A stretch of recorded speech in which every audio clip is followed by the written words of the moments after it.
Bonjour à toutes et tous. Merci beaucoup d'être là aujourd'hui avec nous dans ce nouveau webinaire du cycle Métiers à Impact.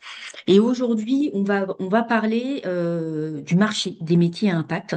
C'est un marché, entre guillemets, qui a subi beaucoup de mutations dans les 2 dernières années, avec tout ce qui se passe actuellement et bien sûr à la fois question géopolitique, mais pas que, bien sûr. Et donc aujourd'hui, on va parler, entre autres, on va faire un panorama des secteurs et des métiers qui recrutent. On va aussi parler de l'évolution du marché, comment s'y positionner et du coup, comment valoriser aussi son expérience qui, des fois, n'est pas forcément alignée à 100% avec vos souhaits de carrière pour la suite. Et pour ce faire, donc aujourd'hui, on a la chance d'avoir Aurélie Jourdon avec nous, qui est donc cofondatrice du cabinet de recrutement Omeva et qui est donc experte de ce sujet. Et sans plus attendre, Aurélie, je te laisse la parole. Merci à tous d'être là encore et très bon webinaire. Bonjour à tous, merci beaucoup pour cet accueil chaleureux. Merci à tous pour votre présence. Du coup, je vous ai partagé mon écran, comme ça sera plus agréable aussi pour pouvoir suivre. Comme le disait Claire, la présentation vous sera envoyée un peu plus tard, donc ne prenez pas trop de notes, restez attentifs et attentives. L'idée, c'est que ce soit le plus interactif possible et que ça réponde vraiment à vos attentes. Comme vous pouvez le voir, donc il y a un petit chat qui est en bas où vous avez un petit onglet qui s'appelle Discuter sur lequel vous pouvez interagir. Pendant la présentation, vous pourrez mettre vos questions directement dans le chat et j'essaierai de les prendre, de les piocher au fur et à mesure en fonction de leur pertinence. Si j'ai pas le temps de toutes les balayer, il y a un temps de questions-réponses à la fin de 15 minutes dans lequel on reviendra évidemment sur ces questions. Et puis, vous pourrez aussi ouvrir vos micros à ce moment-là, donc à la fin du webinaire, pour les poser aussi directement, rebondir et garantir toute l'interaction. Donc, je vais avancer un petit peu. Donc, l'idée, je vous ai remis un peu les règles simples. Donc là, évidemment, l'idée, c'est de pouvoir vraiment écouter, de pouvoir s'écouter les uns les autres et partager, d'où l'idée d'avoir caméra ouverte si vous le souhaitez, avec grand plaisir. En tout cas, micro éteint pour la première partie du webinaire. Puis ensuite, de pouvoir ouvrir ce micro. De évidemment rester bienveillant dans vos remarques et peut-être justement aussi rebond, parce que n'hésitez pas à partager vos conseils, etc. Ça peut servir vraiment à tous et toutes, donc n'hésitez pas. Et puis évidemment, à l'écoute les uns les autres pour que tout le monde puisse s'exprimer et que ça réponde le plus possible aux attentes de chacun, chacune. Comme le disait Claire, donc moi j'ai cofondé un cabinet de recrutement qui s'appelle Omeva. C'était il y a plus de 5 ans maintenant, bientôt 6. On va encore rajouter une bougie sous peu. L'idée pour nous, c'était vraiment de pouvoir associer finalement nos compétences en recrutement avec notre vision et nos valeurs, donc vraiment sur ces sujets de transition écologique et sociale. On a fait un tour du monde du coup avec mon mari qui est aussi le cofondateur d'Omeva il y a plus de 15 ans maintenant, où on a eu un premier déclic et on s'est dit que on voulait vraiment œuvrer à nos niveaux et on n'arrivait pas à se positionner, à trouver vraiment l'organisation qui faisait sens. Donc on s'est remonté les manches, comme on dit, et on a décidé d'entreprendre. Aujourd'hui, Omeva, c'est une équipe de 6 personnes, donc on intervient pour des acteurs assez variés, j'y reviendrai ensuite, et on a vraiment voulu créer une cohérence et un alignement fort. Donc notre raison d'être, c'est vraiment de mettre l'emploi et les pratiques RH au service justement d'un futur du travail qui est souhaitable, désirable et respectueux des humains et du vivant. Et pour ça, on s'est rapproché de certains mouvements qui nous parlent spécifiquement. Le mouvement Impact France qui soutient un plaidoyer assez intéressant sur justement des organisations plus responsables. C'est par exemple une piste que vous pouvez activer quand vous cherchez des organisations engagées. La communauté des entreprises à mission, puisqu'on est le premier cabinet de recrutement à avoir obtenu la qualité de société à mission de notre secteur. On les a aussi rejoints pour justement continuer à s'inspirer, à progresser aussi dans notre qualité de société à mission. On a aussi rejoint le 1% pour la planète. Pareil, très bon vivier pour vous si vous recherchez des organisations engagées. Moi, j'ai rejoint le conseil d'administration l'été dernier, donc on en reparlera aussi dans la présentation de comment on peut finalement parfois aligner ses valeurs avec ses souhaits professionnels par certains axes. Le conseil d'administration en fait partie. Et puis évidemment, la charte de la diversité, puisque quand on intervient sur les sujets de recrutement, ces sujets de diversité sont au cœur de notre activité. Donc important pour nous d'être évidemment signataires. Comme je le disais, Omeva, c'est un cabinet qui intervient sur le sujet global de la transition écologique et sociale. Et en fait, on a essayé de réfléchir comme si nous-mêmes, on était candidats. Et au lieu de se dire, on va recruter que, par exemple, pour le secteur associatif ou que pour certains métiers sur la partie entreprise, on s'est dit finalement, c'est pas tant la qualité de l'organisation qui fait la différence que le sujet. Donc nous, on intervient aujourd'hui pour toutes les organisations, qu'elles soient soit très engagées, soit en chemin et justement qui participent à plus d'engagement. Je vous donne un peu des exemples. On travaille beaucoup avec le domaine associatif et donc les organisations qui œuvrent concrètement sur le terrain pour les sujets de transition écologique et sociale. Et on s'est dit, on va recruter sur tous les métiers. Tous les métiers, ça veut dire une organisation classique, donc un réseau de fonctions support, donc RH, finance, potentiellement communication, mais aussi des fonctions spécifiques à ces associations. Donc ça va être le fundraising, donc la levée de fonds pour que justement elles puissent aussi continuer leurs activités, la direction de programme, les directions générales, tout ce réseau en tout cas qui participe à l'activité associative. On travaille aussi avec les coopératives, les fondations et avec certaines entreprises à lucrativité limitée, donc tout le champ de l'ESS de manière générale, de l'économie sociale et solidaire, pour ceux qui n'ont peut-être pas l'acronyme. Et on travaille aussi avec des organisations plus traditionnelles qui justement œuvrent par leurs activités à plus de vertu, en tout cas plus d'engagement. Donc il y a eu un énorme boom, vous l'avez sûrement vu aussi, des sujets RSE en post-Covid, où il y a énormément d'organisations qui se sont dotées vraiment de départements entiers, avec à chaque fois des profils assez différents en termes de recherche, de représentation, etc. Au départ, on était sur une fonction très généraliste. Ensuite, on est allé sur vraiment une fonction très spécifique. Donc, par exemple, climat, carbone pour des organisations qui sont dans le domaine du transport, plutôt biodiversité, intégration de l'axe nature pour certaines organisations aussi plus polluantes. Et nous, comme ça, on a pu accompagner vraiment des organisations qui, au départ, n'avaient pas forcément beaucoup d'engagement au sens premier du terme. En revanche, on a à chaque fois ces réflexions en interne pour dire comment cette structure peut finalement, dans cet écosystème, permettre d'accélérer concrètement la transition.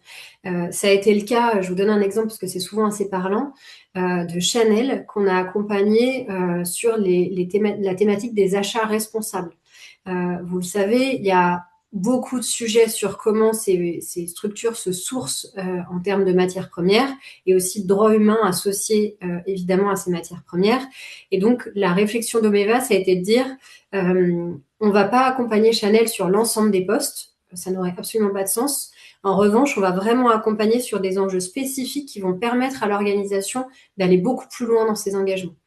Et ce que j'ai beaucoup aimé, ce que je trouvais très intéressant, c'est quand j'ai parlé au DRH, qui m'a dit, en fait, au-delà même de nous, notre impact en tant que maison, c'est l'impact de tout un secteur, en fait, qu'on est en train de tracter. Parce que si Chanel pose des standards qui sont très hauts, de fait, déjà, toute l'industrie du luxe va aussi revoir ses standards et potentiellement, la fast fashion va aussi être, je pense, plus regardée sur certains sujets. Et on le voit encore d'autant plus aujourd'hui. Donc, intéressant vraiment comme ça de réfléchir aussi pour vous à quel type d'impact vous voulez avoir. Est-ce que vous souhaitez rejoindre une organisation qui est engagée où chaque personne œuvre à son niveau et vous avez finalement, vous êtes dans une organisation qui est très moteur, donc ça plonger finalement dans l'énergie de la structure, ou est-ce que vous avez plutôt envie finalement de prendre votre bâton de pèlerin et d'aller dans une organisation qui est peut-être pas très engagée aujourd'hui, mais vraiment pour faire changer les mentalités, pour œuvrer au quotidien à côté vraiment de personnes dont c'est pas forcément le métier, donc tout un rôle de sensibilisation, de pédagogie et d'embarquement.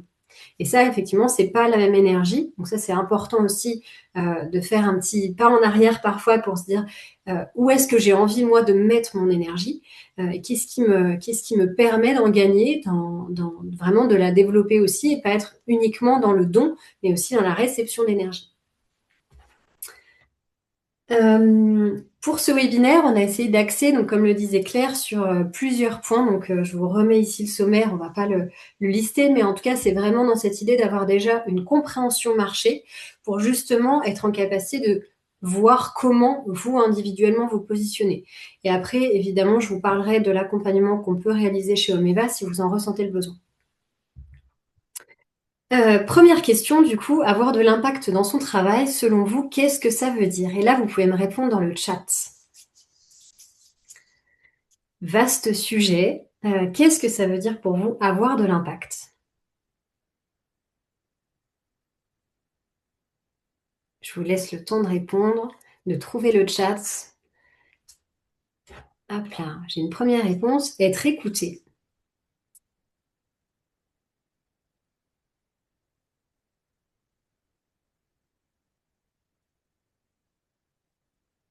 Est-ce qu'on a d'autres personnes qui souhaitent répondre? Oui.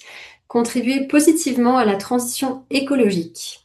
Faire passer ses idées. Changer le monde. Tirer le meilleur de ses équipes pour répondre aux enjeux de l'entreprise. Faire du bien pour l'humanité. Merci beaucoup pour ces réponses. Ce que vous pouvez observer déjà en les lisant, c'est que on a tous une vision de l'impact qui est différente. Concrètement, on peut effectivement avoir envie d'agir sur la transition, on peut avoir envie de faire du bien pour l'humanité, on peut aussi avoir envie d'être écouté. Et en fait, on n'est pas du tout au même niveau. Et ça, c'est vraiment essentiel déjà pour démarrer votre réflexion professionnelle et savoir exactement ce dont vous avez besoin. De manière générale, on essaye justement de se dire, il y a plein de métiers différents pour plein d'économies différentes. J'en ai un peu parlé. Tout dépend de l'énergie finalement qu'on a envie d'apporter à sa prochaine structure, à son équipe, aux personnes avec qui on travaille.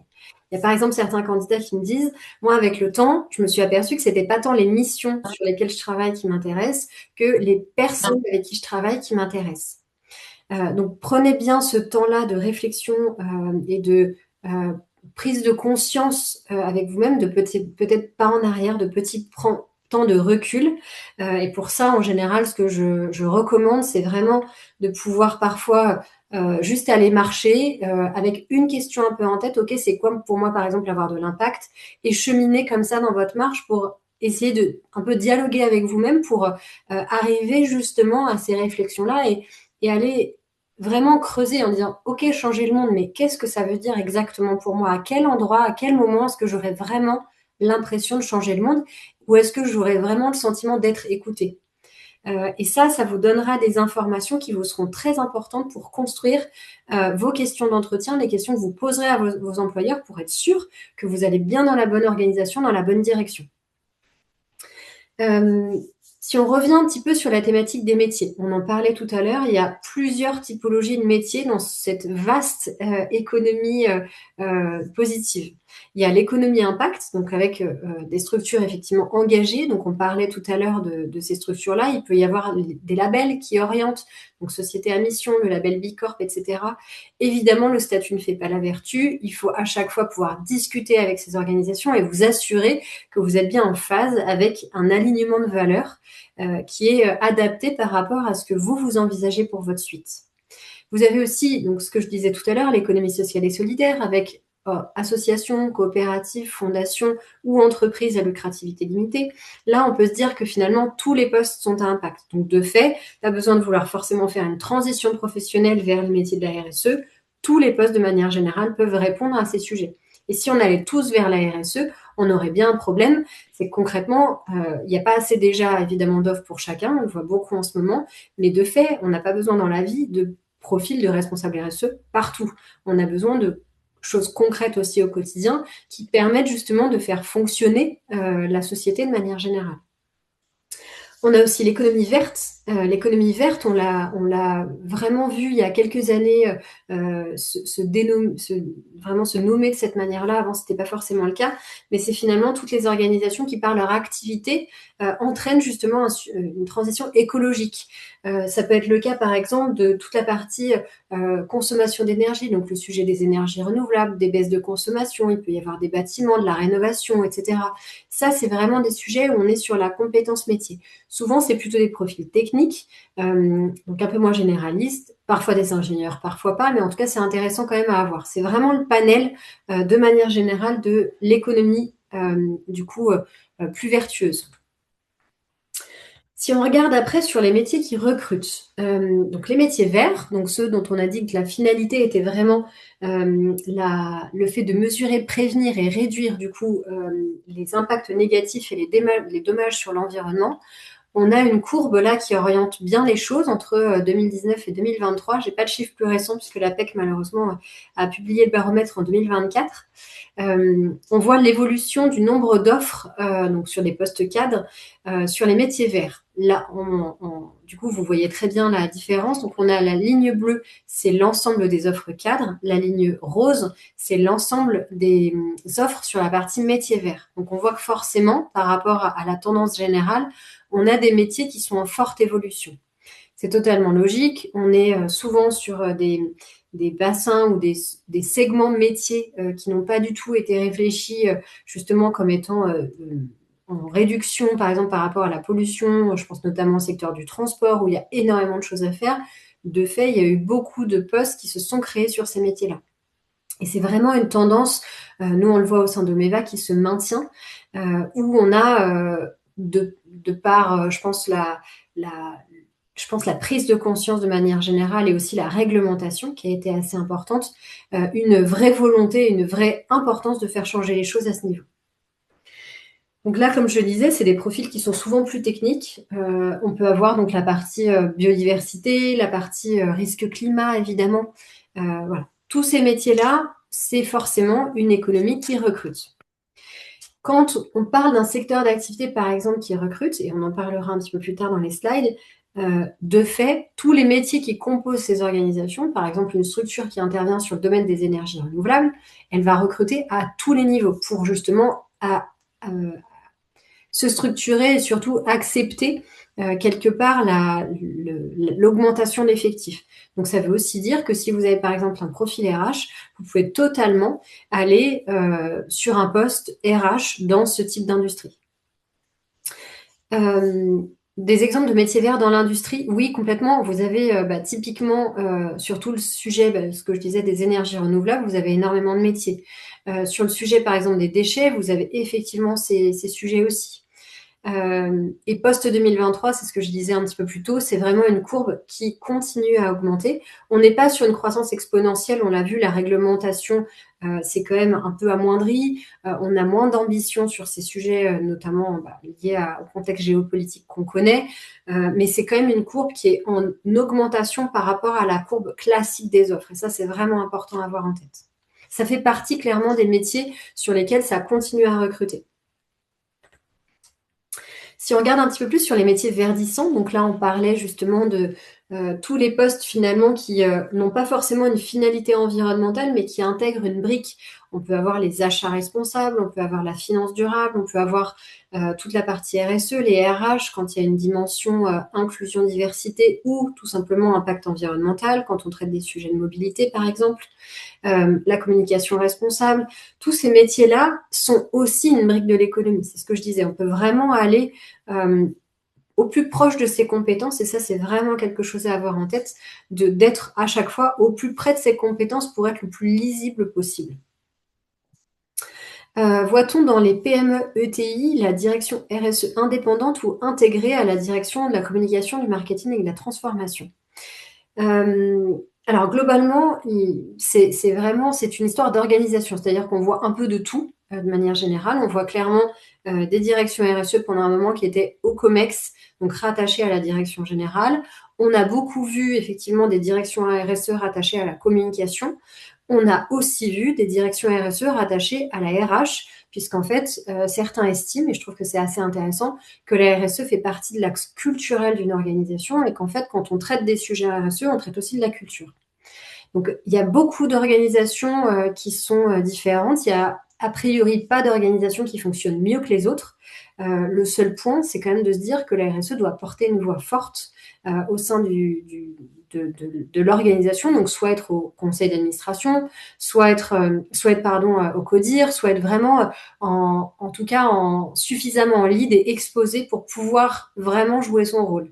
Et plus l'organisation a du travail à faire, plus effectivement il faut que cette direction RSE ne soit pas pieds moins liés, ne soit pas uniquement finalement un côté faire savoir, ce qui est souvent le cas quand on a une communication très forte dans les organisations, mais vraiment que ça soit ancré dans l'action, dans des pratiques, etc. Si on parle un peu de l'évolution du marché, puisque c'est un gros sujet en ce moment, j'ai repris pareil une étude de l'APEC et après je pourrais l'ajouter par rapport à ce que nous on ressent chez Omeva. Globalement, ce qu'on voit, c'est que là, avec plaisir, Faustine, j'ai répondu à une question dans le chat au passage. Pour le premier trimestre 2026, on a effectivement vu qu'il y avait une reprise possible. Si on remonte un peu, puisque du coup, c'est intéressant toujours de faire un petit overview avant de faire un focus, de manière générale, depuis le Covid, il y a eu une explosion des métiers à impact, et notamment des métiers RSE. Depuis 1 an et demi, notamment depuis le premier remaniement gouvernemental, on s'est aperçu que les organisations étaient très frileuses puisque ça a généré une instabilité politique très forte. Et en général, en contexte du coup d'instabilité, les organisations ont un réflexe, c'est de se dire on ne peut plus faire confiance, donc on va vraiment être prudent.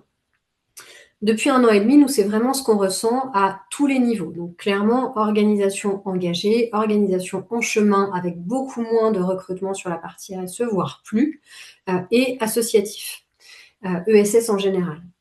Logique, puisque du coup, vous me direz que les politiques gouvernementales mises en place étaient aussi assez contraignantes pour le secteur associatif et tout le monde en a bien conscience. Donc on est vraiment dans un moment de marché, au-delà même du contexte géopolitique qu'on connaît actuellement avec la guerre en Ukraine et puis maintenant les autres guerres un peu partout. On est vraiment dans un contexte marché de prudence. Donc chaque recrutement pour une organisation est ouvert, est mesuré, est réfléchi. Et du coup, on va vraiment essayer de trouver le candidat qui a exactement le profil qu'on recherche, idéalement sans période de formation. Donc tout ce qu'on entendait sur les transitions professionnelles, sur le fait de faire complètement autre chose, d'être ouvert, etc., n'a malheureusement plus beaucoup sa place aujourd'hui, sauf si vous activez votre réseau, si vous êtes connu par ailleurs et que vous pouvez vraiment miser là-dessus. Mais en répondant à une offre, de fait, il y aura beaucoup de candidats confirmés, plus capés sur les domaines d'expertise du poste, et donc votre candidature ne va pas être vue. Ce qui est important de retenir, c'est que là, depuis la fin de l'année, et nous, ce qu'on ressent beaucoup côté impact, ça a surtout été depuis le mois de février, on ressent une petite accélération. Donc, on n'a pas encore suffisamment de recul pour se dire, OK, est-ce que c'est vraiment une tendance de fond et le marché va repartir, ou est-ce qu'on est plutôt sur une tendance très logique, puisque forcément les organisations ont beaucoup moins recruté ces derniers temps, et donc à un moment donné, force est de constater qu'il y a du turnover, on reste 1 an et demi dans un poste qu'on affectionne peu, à un moment donné on a envie de partir. Donc il y a aussi ce petit effet rebond. Donc à voir comment ça se passe dans les prochains mois, prochaines semaines. Ce qui est important peut-être aussi pour vous, c'est peut-être d'avoir en tête que l'APEC publie tous les trimestres des baromètres qui sont vraiment très qualitatifs, où on a énormément d'informations, et publie également des livres blancs sur certaines thématiques. Donc n'hésitez pas à regarder sur leur site internet, c'est extrêmement bien fait. Et pour le coup, c'est un vrai reflet de marché, puisque nous, en tant que cabinet de recrutement, on a finalement un reflet marché qui est assez tronqué, puisqu'on est mandaté en général par les organisations, dans plusieurs cas, quand il y a un enjeu de confidentialité, quand il y a un enjeu de réactivité ou quand il y a une pénurie de candidats. Donc c'est vraiment quand en général on a soit essayé, soit on a un de ces 3 enjeux, qu'on fait appel à un cabinet, et nous on est un prestataire de services payant, alors que l'APEC est gratuit. Donc intéressant quand même de vraiment savoir où est-ce que vous sourcez votre information et de pouvoir aussi avoir toutes ces données-là. Et ça, du coup, en dessous, vous avez la part des entreprises qui envisagent de recruter au moins un cadre au cours des 3 prochains mois. Ça, c'est aussi très intéressant pour vous en termes de tendance marché. Et vous voyez qu'effectivement, on est encore aujourd'hui bien plus bas, et du coup, la courbe a aussi été a confirmé ça. Il y a une petite augmentation, mais on arrive vraiment péniblement au stade de décembre 2022. Donc c'est assez important à avoir en tête aussi dans vous, votre réflexion professionnelle, votre recherche d'emploi. C'est vraiment un moment de marché qui est atypique, qui n'est pas évident et qui n'est pas ce qu'on a connu dans les années post-Covid, dans les 3 années post-Covid. Si on regarde plus précisément les tendances du secteur de l'économie sociale et solidaire, donc là, du coup, j'ai les chiffres jusqu'à 2023. Malheureusement, il n'y a pas eu d'enquête depuis, mais historiquement, c'est un secteur qui recrute un petit peu plus que le marché classique. Pour la bonne et simple raison que l'économie sociale et solidaire soutient très souvent l'action finalement étatique par le biais d'associations, de coopératives, etc., et notamment actifs dans le domaine du médico-social et du bien-être. Le bien vieillir, c'est un énorme sujet. On est quand même sur des générations de papy-boomers qui arrivent et qui sont déjà là. Et donc, il y a un vrai enjeu de prendre soin justement de nos personnes âgées. Donc, de fait, des organisations qui se développent sur ces sujets-là. Ça, c'est hyper intéressant de l'avoir en tête, puisque souvent, quand on essaye de réfléchir finalement par quoi est-ce que moi je suis sensible, quelles sont les causes qui me tiennent à cœur, on a en général tout de suite un attrait soit pour le social, soit pour l'environnemental. Et ça peut être aussi une de vos questions d'introspection, de vous dire, OK, spontanément, quand on dit ça, pour moi, qu'est-ce que ça veut dire exactement? Qu'est-ce qui résonne? Est-ce que c'est plutôt le social ou est-ce que c'est plutôt l'environnemental? Il y a certaines personnes pour qui c'est vraiment les deux, mais il y a vraiment en général quand même une prédominance. Donc ça, vous pouvez l'écouter aussi parce que ça vous renseignera sur quel secteur d'activité vraiment vous pouvez cibler. Les filières sur la partie justement métier impact, là vous voyez vraiment les offres d'emploi qui sont publiées par secteur d'activité. Donc vous voyez clairement en numéro 1, c'est les énergies renouvelables. En numéro 2, donc tout le champ de l'économie sociale et solidaire, donc qui est quand même très vaste. L'économie circulaire, on en parlait un petit peu sur notamment la gestion des déchets et les filières justement de recyclage de manière générale. La construction et toute la partie également rénovation énergétique, puisque ça fait partie des très gros chantiers. Tout le domaine de la protection de l'environnement. Donc là, c'est vraiment à la fois les associations, mais aussi les entreprises qui se spécialisent sur ces sujets. Et la mobilité durable. C'est vraiment les 6 grandes familles qui recrutent le plus sur ces sujets-là. Après, vous pouvez aussi aller voir quelque chose que je trouve très intéressant. C'est un travail qui a été fait par Shift Your Job, donc le Shift Project, qui permet justement d'analyser un peu les secteurs d'activité justement qui auront qui ont le plus d'impact aujourd'hui sur l'environnement, donc sur lesquels on peut au maximum décarboner. Et donc là, ça vous permet aussi de vous dire, si vraiment vous avez un enjeu environnemental très fort, que vous vous dites que vous avez plutôt envie finalement d'œuvrer là où il faut travailler, les sujets, et à ce moment-là, vous pouvez aussi vous baser sur ce référentiel, cette cartographie qui est très très bien faite. Je vous donnerai le lien plus tard. Sur les différentes formes d'engagement professionnel. Si on en revient, donc effectivement, vous avez plusieurs formes. Le salariat de manière assez classique avec CDD, CDI qui peuvent être à temps plein ou temps partiel. Ça, c'est aussi assez intéressant d'aller questionner les organisations sur leurs réels besoins en temps. C'est quelque chose, par exemple, qui se fait beaucoup. Moi, j'ai travaillé en Suisse, qui se fait beaucoup en Suisse. À chaque fois qu'on ouvre un poste, on va vraiment questionner combien de temps est nécessaire pour faire le job. Là où, sur certaines autres organisations, c'est pas du tout questionné. Donc, on va avoir finalement des postes qui peuvent se remplir, évidemment. On trouve toujours de très bonnes choses à faire, mais qui pourraient vous permettre peut-être d'avoir un engagement peut-être bénévole par ailleurs ou un engagement autre, peut-être en freelance, sur le reste du temps. Donc, n'hésitez pas pendant les entretiens à aller questionner ça, tout en disant, si en tout cas c'est vraiment un temps plein que vous recherchez, moi je suis disponible. En tout cas, je peux aussi proposer un temps partiel. Évidemment, moyennant la rémunération, etc. Vous avez le freelancing, donc là, vous le savez, c'est des missions en général courtes où on est sur un secteur spécifique en termes de compétences. C'est beaucoup le cas sur les sujets de communication, par exemple sur les sujets IT aussi, quand on a vraiment une expertise forte sur un sujet.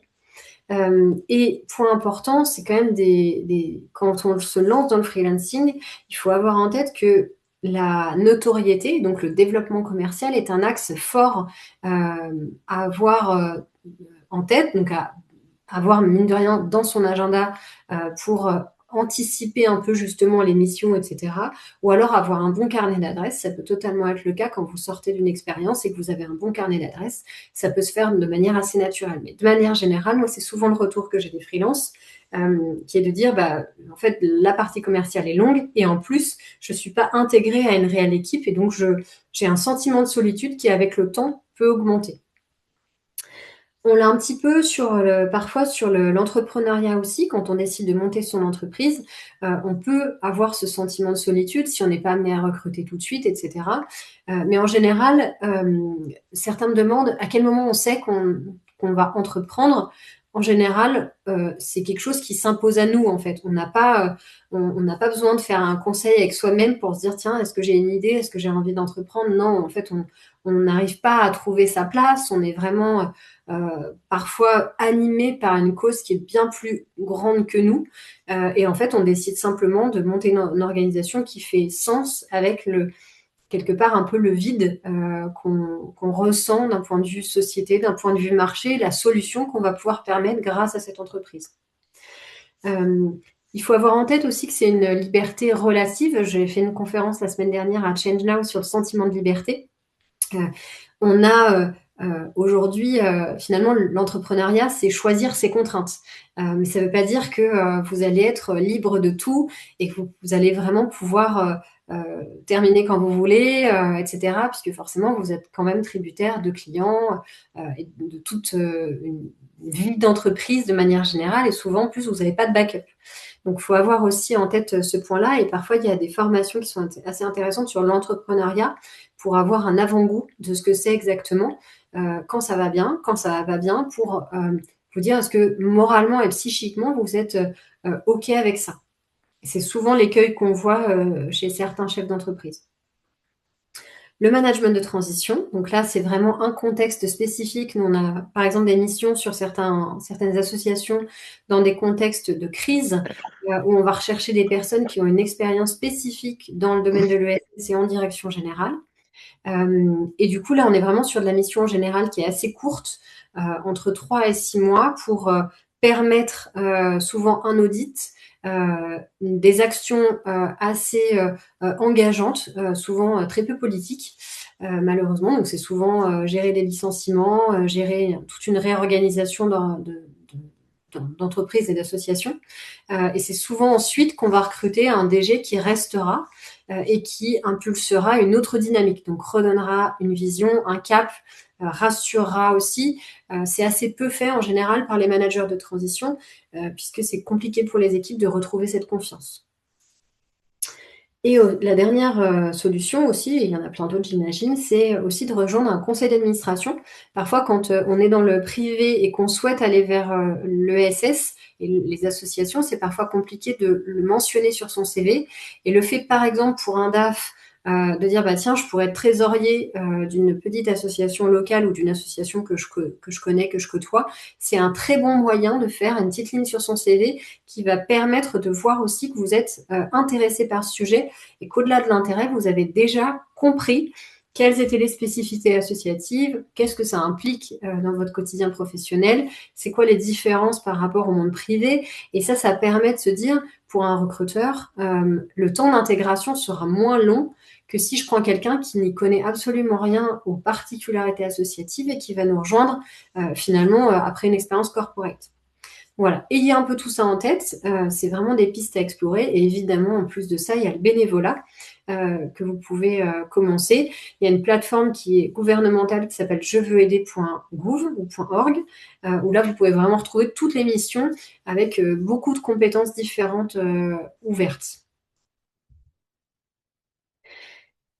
Comment faire la différence pour trouver votre prochain projet professionnel à impact? Point très important pour démarrer sa recherche d'emploi, je pense que vous le savez tous, il faut un peu de méthode. Souvent, on se dit, la première des choses, c'est que je vais finalement refaire mon CV. Oui, c'est un très bon point, mais avant ça, il faut effectivement une petite période d'introspection pour savoir exactement quel est votre fil rouge, qu'est-ce que vous avez vraiment envie de faire et comment vous allez pouvoir orienter votre CV. Aujourd'hui, j'ai une petite question qui va être intéressante. À votre avis, quelle est la durée de lecture d'un CV par un recruteur? Vous pouvez répondre dans le chat.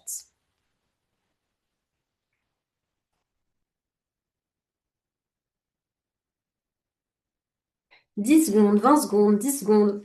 Vous êtes juste. Moins de 10 secondes.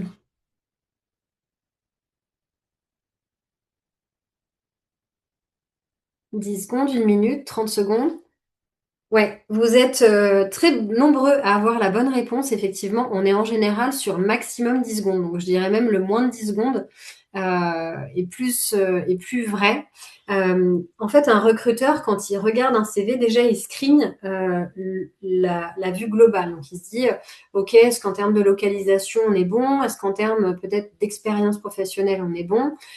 Et si il se perd dans la lecture, tout de suite, ça va devenir plus laborieux. Donc, si ça devient plus laborieux, forcément, on va être aussi moins intéressé. Je pense que c'est important d'avoir un peu les objectifs quand on parle du CV. Un CV, de manière générale, l'objectif, c'est de donner envie aux recruteurs de vous contacter. Donc, c'est pas de tout dire sur votre expérience professionnelle, c'est vraiment de pouvoir être le plus pertinent et le plus logique possible par rapport à l'offre pour laquelle vous répondez. Donc, point déjà très important, c'est qu'en 2026, on peut plus se permettre d'avoir un CV générique qu'on envoie un peu comme ça à chacune des organisations. On doit vraiment faire un CV par offre et par poste. Pour ça, il faut vraiment prendre le temps de regarder l'offre d'emploi et donc les mots-clés qui sont repris dans l'offre et réfléchir à chacune de vos expériences à finalement, quand je regarde cette offre, qu'est-ce qui fait réellement sens par rapport à ce que le recruteur demande. Et peut-être qu'il y aura certaines choses dans votre CV qui sont chouettes, mais qui en fait ne vont pas apporter la clarté, la lisibilité qu'un recruteur recherche. Donc pensez vraiment à ça quand vous structurez votre CV. Ça doit être clair, lisible. Et après, une fois que vous avez acquis cette méthode, vous pouvez très bien vous servir un peu de l'IA parce qu'effectivement, ça demande beaucoup de temps de faire une candidature par poste pour parfois essayer de décanter un peu et aller un peu plus vite dans les réponses. Pour autant, il restera très important de toujours bien vous relire et vraiment vous assurer que c'est hyper pertinent par rapport au poste. J'ai noté là quelques points importants autour des valeurs, puisque c'est vraiment un sujet qui ressort. On a effectivement dans un CV l'axe compétences, donc les savoir, savoir-faire, savoir-être, mais on a aussi la partie valeurs. Comment on peut s'assurer de transmettre ces valeurs-là dans l'organisation? On peut les transmettre dans la petite phrase d'intro qu'on voit tout en haut, en restant très concret et pas quelque chose de trop hors sol ou hyper macro. Donc vraiment dans le concret, qu'est-ce que ça veut dire pour vous typiquement avoir de l'impact?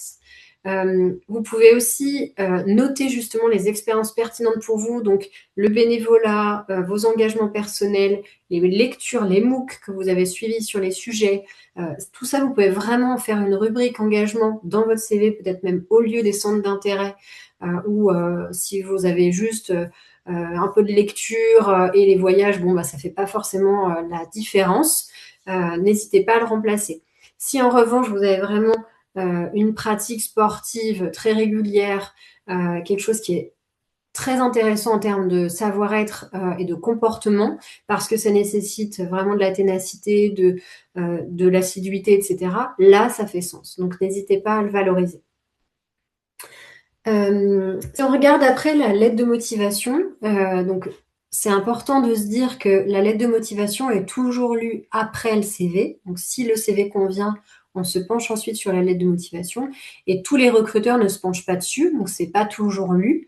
En revanche, l'objectif, c'est vraiment de pouvoir donner envie aux recruteurs. Donc là, on n'est vraiment pas du tout sur un exercice comme le CV. L'idée, c'est pour vous de dire pourquoi cette offre-là, elle a résonné pour vous. Et donc, pour vous aider, en général, il y a une petite technique qui marche très bien. D'abord, on parle du poste, donc vraiment de pourquoi l'organisation, pourquoi le poste pour vous. Ensuite, vous dites ce que j'ai compris du poste, c'était tel et tel point, ça tombe bien, moi, j'ai telle et telle compétence que j'ai utilisée à tel et tel moment. Donc là, vraiment, vous êtes sur de la démonstration. Et la troisième étape, c'est vraiment de pouvoir proposer un entretien. et donc une rencontre. Et si on reprend ça, ça fait un peu vos, je, nous. Donc vraiment toujours sur ces trois temps. Et ça vous permet, pour le coup, d'être souvent beaucoup plus juste et beaucoup plus pertinent dans une lettre de motivation. Parce que si finalement vous êtes assez générique, que vous ne parlez finalement que de vous, vous n'allez pas du tout vous démarquer. Un recruteur, il doit avoir les yeux qui brillent quand il lit votre lettre de motivation et ça doit vraiment pouvoir faire la différence et appuyer votre CV. Je vous l'ai mis aussi, 60% des recruteurs la demandent systématiquement pour vous évaluer. Ça, c'est très vrai pour le coup pour le monde associatif qui accorde beaucoup d'importance aux lettres de motivation, un peu moins parfois pour certaines organisations plutôt de type PME. En revanche, en ETI, ça reprend aussi pas mal d'ampleur. C'est pas toujours lu, mais en tout cas, c'est demandé quand vous postulez. Est-elle toujours aussi regardée depuis l'IA? C'est une bonne question. En tout cas, nous, typiquement, chez Omeva, ça fait pas, c'est pas un critère, par exemple, pour postuler. Vous pouvez la joindre, mais on a décidé de ne pas le mettre en critère obligatoire pour faciliter la candidature. De manière générale, ce qui est moins regardé, c'est le côté faute d'orthographe, puisque là, si vous faites des fautes, il n'y a plus trop de... Enfin, c'est assez impossible maintenant avec l'IA, justement, d'envoyer une lettre de motivation avec des fautes. Donc, à minima, c'est effectivement sur ce point-là, on ne va pas, par exemple, vous faire un cas pratique dans un processus de recrutement, on va vous demander de rédiger quelque chose. Bon, tout le monde sait qu'effectivement, il y a l'IA.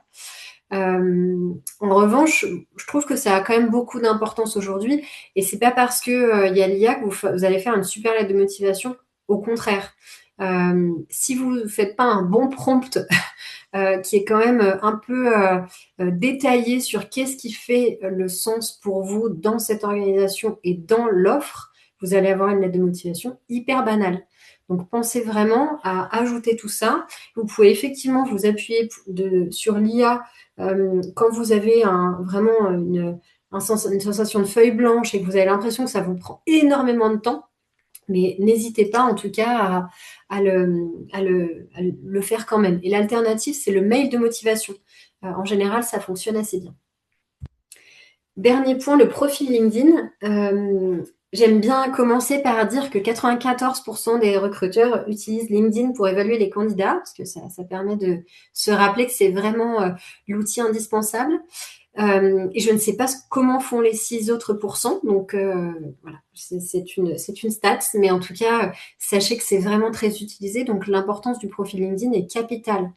On en parlait un petit peu au cours de Change Now, mais le fait d'avoir un profil LinkedIn qui est bien détaillé en termes de mots-clés, qui est bien anglais, vous permet en fait concrètement d'avoir aussi des propositions de job directement sur votre profil, donc un peu moins de travail pour vous en termes de candidature. Quand vous faites votre travail justement aussi de mise en action, vous pouvez totalement vous lister une centaine d'organisations de rêves. Ça vous aidera aussi à vous dire si vous n'arrivez pas à répondre à la question de qu'est-ce que j'ai envie de faire, quel type d'organisation pardon, j'ai envie de cibler. Prenez la question à l'envers et feuilletez les offres et dites-vous OK, pour quel type d'organisation je me verrais bien travailler? Et ça va vraiment vous aider. Ça va vous permettre de pouvoir lister ces organisations. Moi, je déconseille aujourd'hui clairement les candidatures spontanées parce que le taux de retour est vraiment très faible. En revanche, donc sauf auprès des cabinets de recrutement, en revanche, ce que vous pouvez faire, c'est essayer peut-être de postuler via une personne que vous connaissez au sein d'une organisation ou d'essayer de vous rapprocher d'une personne qui exerce une fonction qui vous semble pertinente par rapport à vos compétences. Donc plutôt sur une base d'échange pair à pair et à la fin de l'échange, de lui envoyer votre CV. Donc là-dessus, en général, il y a un peu plus de retours positifs et ça permet en plus de bien comprendre quel est l'enjeu de la personne dans son poste, quelles sont ses missions dans le quotidien, quelles sont peut-être les limites. Et comme ça, vous saurez aussi si concrètement le poste que vous visez, ça vous intéresse réellement. On arrive bientôt au temps de questions-réponses. Je vais juste finir par ce point important. On a essayé de lister vraiment de manière très simple les attentes des recruteurs et ce qui ressort en priorité, c'est vraiment l'attente en termes de compétences. Donc là, n'hésitez vraiment pas à revoir vos outils à ce niveau-là. Les engagements, les valeurs, la volonté de donner du sens et évidemment un positionnement salarial adapté. C'est extrêmement important. Le coaching carrière d'Omeva, ce dont je parlais en introduction, c'est un coaching carrière qui a été créé du coup au départ pour répondre à un besoin client.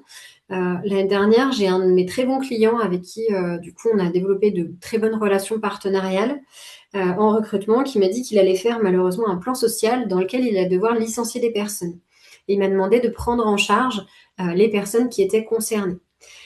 Donc c'est quelque chose qu'on a créé avec lui et l'objectif a été vraiment de pouvoir permettre aux candidats de rebondir professionnellement en 4 étapes assez simples. La première, c'est vraiment l'accueil, de savoir, OK, regardez un peu dans le rétro tout ce qui s'est passé pour vous d'un point de vue professionnel et on va essayer ensemble d'éclaircir votre positionnement directement. La deuxième séance, c'est vraiment focaliser sur vos outils, donc CV, lettre de motivation, profil LinkedIn.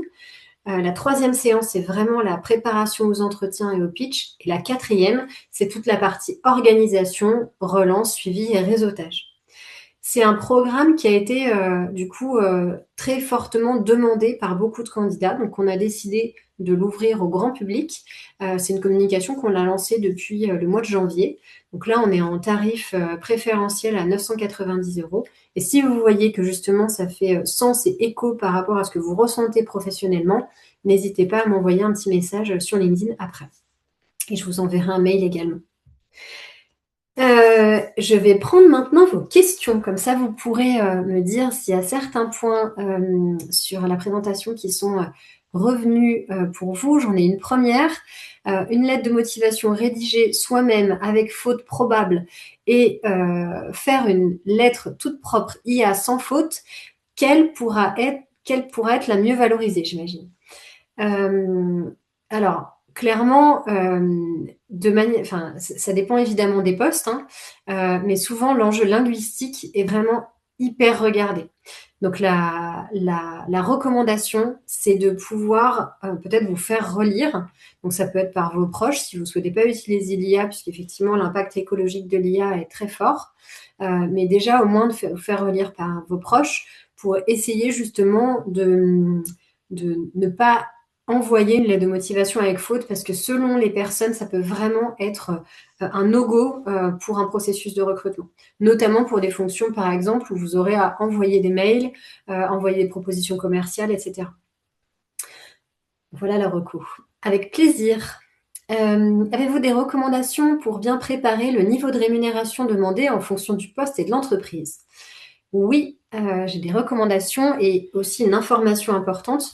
Donc, il y a une loi qui va être transposée en droit français, une directive européenne, pardon, qui va être transposée en droit français. Du coup, sur la transparence salariale. La transparence salariale, ça implique énormément de choses.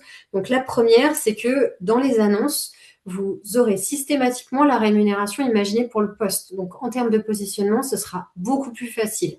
Et ça, du coup, on parle d'une transposition qui arrivera au mois de janvier de l'année prochaine. Ça devait être juin, finalement, ça a été décalé un petit peu à janvier. Donc déjà, en termes de positionnement, ça sera plus facile pour vous de vous dire, OK, est-ce que je suis aligné ou pas? La deuxième chose, c'est de renverser un peu la vapeur et dire, OK, quel budget vous avez pour ce poste? Donc, d'anticiper un tout petit peu la question dans le fil de l'entretien et de demander au recruteur, quel est le budget pour le poste? Il est possible qu'il vous réponde directement, il est possible que finalement, il vous renverse la question et que ce soit aussi à vous de vous positionner. Ce qui est important de savoir, c'est que pour que le recruteur comprenne la logique, vous pouvez totalement dire quelle est votre rémunération antérieure. Si vous avez peur que ce soit pénalisant, parce que typiquement vous étiez en entreprise et que là vous allez faire un bond dans le SS et vous savez très bien que les rémunérations ne sont pas les mêmes, vous pouvez regarder les benchmarks qui sont publiés sur Internet. Vous avez plein de sources différentes et ça vous aidera à vous positionner au plus près. Si vous voyez que c'est vraiment flou pour vous et que malgré les benchmarks, vous n'arrivez pas à vous positionner, vous pouvez totalement donner votre rémunération précédente et dire combien vous, individuellement, vous allez attendre aujourd'hui. Donc, c'est ce qu'on appelle le revenu induit par les besoins. le RIB. Vous pouvez trouver aussi des méthodologies de calcul dessus. Et là, l'idée, c'est de pouvoir vraiment vous dire, par rapport à mon niveau de vie actuel, sans jugement, etc., mais de façon honnête et surtout une vision long terme, vous pouvez vivre chaque mois avec tant. Et du coup, l'organisation va pouvoir aussi vous dire, OK, bah, je comprends, vous étiez à tel salaire, vous êtes prête à faire un effort. Nous, ce poste, on le positionne plutôt, par exemple, au milieu. Et ça permet souvent d'avoir une discussion qui est plus agréable et plus en lien, en fait, déjà plus transparente. Donc, de part et d'autre, ça va aussi encourager votre interlocuteur à lui-même vous donner de la transparence et souvent à mieux vous positionner sur le marché. Est-ce que vous avez d'autres questions?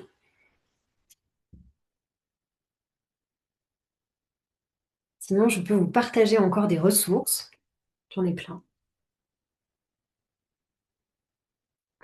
Alors, s'il n'y a pas d'autres questions, je peux vous partager une petite ressource que je trouve intéressante, c'est sur les job boards. Pour faire la différence du coup entre les différentes catégories, un petit peu quand on parle de recherche d'emploi, on peut avoir des job boards, donc c'est là où on va rechercher un emploi, donc typiquement LinkedIn, Welcome to Jungle, l'APEC, et du coup dans le domaine de l'impact, évidemment, Jobs That Make Sense. Que j'ai mis dans la colonne de droite sur les incontournables de l'impact positif. Et vous en avez d'autres qui, finalement, référencent des offres d'emploi. Donc là, c'est vraiment très ouvert et très généraliste. Il faut juste sélectionner les bons mots-clés en lien avec votre expertise. Vous avez aussi des cabinets de recrutement. Donc les cabinets de recrutement, comme je l'ai évoqué, c'est vraiment des liens entre des organisations qui recrutent et des candidats. Et l'objectif d'un cabinet, c'est de trouver le meilleur candidat ou candidate qui aura les compétences attendues pour le poste ou le potentiel attendu pour le poste. Et donc là, il y a forcément Omeva. Donc nous, comme je le disais, on est plutôt généraliste de l'impact. Vous avez sur les sujets RSE Burdeo, qui est pour le coup assez pionnier sur ces sujets et qui est très bien une bonne notoriété de manière générale. Vous verrez aussi qu'il y a un peu moins d'offres quand même sur les sujets RSE actuellement. Imagreen sur les sujets plus environnementaux. Orientation durable et Partium qui sont vraiment orientés associatifs, même au-delà de SS, vraiment associatifs. Et après, vous avez aussi des généralistes, donc Michael Page, Hayes, Robert Ralph, Robert Walters, qui eux, parfois, ont des branches impact ou vraiment associatifs. Donc, n'hésitez pas à vous rapprocher de ces cabinets. Vous pouvez tout simplement déposer votre CV sur leur plateforme pour que les consultants puissent vous rappeler dès qu'ils ont une opportunité à vous proposer. Et en ce moment, je le dis pour Omeva, mais je pense que c'est assez vrai pour les autres cabinets, étant donné que le marché est extrêmement difficile, on passe beaucoup de temps, nous, sur la partie développement commercial. Donc, on n'a plus le temps, par exemple, chez Omeva, pour des appels très exploratoires pour aider les personnes dans leur positionnement. C'est pour ça qu'on a développé justement cette partie de coaching carrière, où là, on est vraiment sur un temps plus long, parce que prendre 30 minutes pour vous donner notre avis, c'est en général très peu, et finalement, ça n'a pas beaucoup d'impact. Donc voilà, sachez que le fait de déposer votre candidature, c'est souvent plus pratique. Et après, du coup, je peux aussi vous partager des ressources que vous aurez de toute façon dans le document. Donc, dès maintenant, ce que vous pouvez faire, je vous ai parlé de jeveuxaider.gouv. Vous pouvez aussi regarder sur les différentes plateformes que j'ai notées si vous souhaitez vous engager dans des actions de bénévolat. Et après, il y a certains médias qui peut être intéressant de suivre.